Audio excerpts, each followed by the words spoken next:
Good morning po sa lahat. Dito na naman po tayo sa ating mini vegetable garden. At tingnan natin kung ano na ang kalagayan ng ating mga tanim dito. Unahin natin dito sa kusina kasi may mga tanim kami rito sa kusina. Nakalagay sa mga sa mga recycled containers ang ating mga tanim. Oh, wow! Saka matagal-tagal na rin na nakatanim itong mga ito eh. At yung mga ibang kasabay nila ay namunga na sila. Yay! Sa katunayan nga ay may mga na harvest na natin. Wow! Na hinog na bunga. Wow! Ng mga ito. Nice! Lalo na yung mga tanim nating kamatis. May mga na-harvest na tayong mga bunga nila. At yung iba, kasabay ng mga yun ay namumulaklak na sila. At yung mga iba ay naging bunga na. Oo, naging bunga na yung mga bulaklak nila. At palaki na yung mga bunga nila.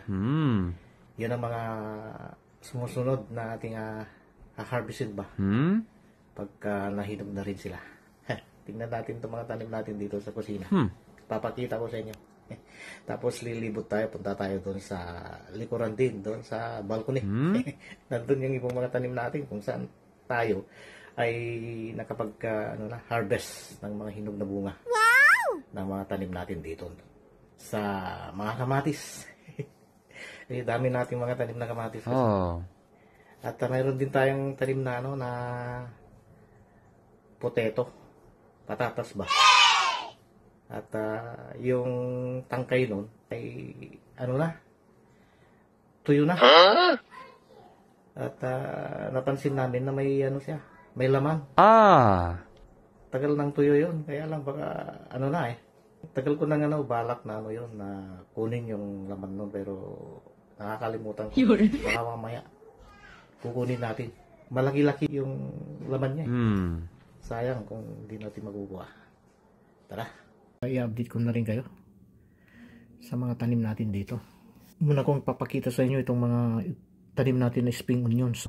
Dami na natin na harvest dito sa ating mga spring onions na ginamit natin ba sa ating pagluluto. At yung kamatis natin dito ng mga pula natin. Dito natin kinuha yung mga itinanim natin na mga kamatis na ngayon ay namumunga na at nakapag-harvest na rin tayo sa mga ito.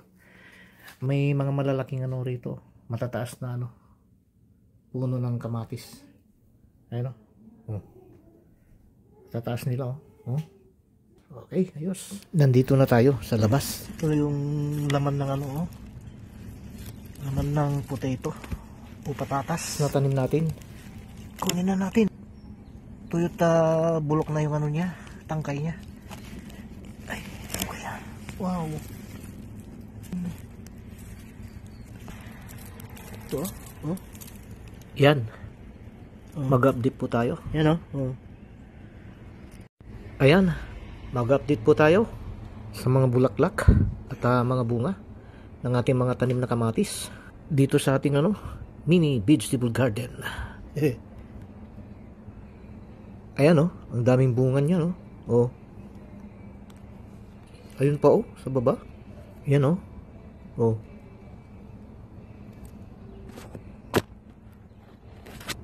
natuyuan na naman to didilig tayo mamaya.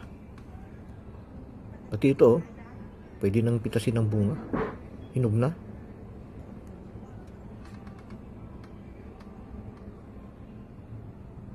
Mga ito wow, ang lalaki.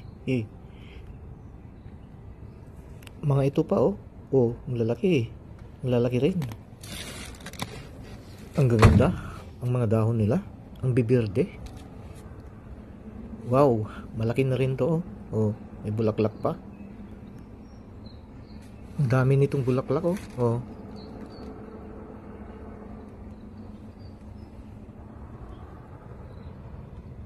Ang dami rin bunga to at saka bulaklak.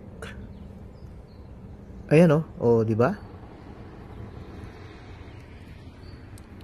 Ito pa dami rin bulaklak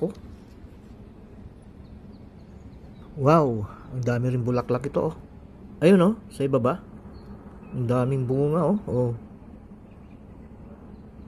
Hitik sa bunga, di ba? Tingnan natin 'tong mga nakahang.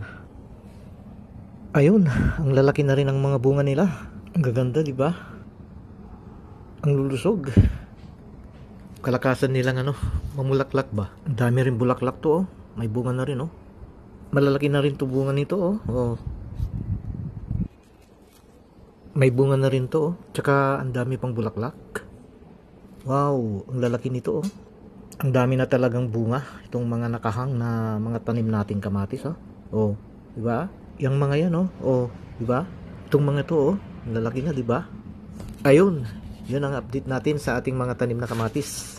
Sa mga bulaklak at sa mga bunga nila. Eh, dami, di ba?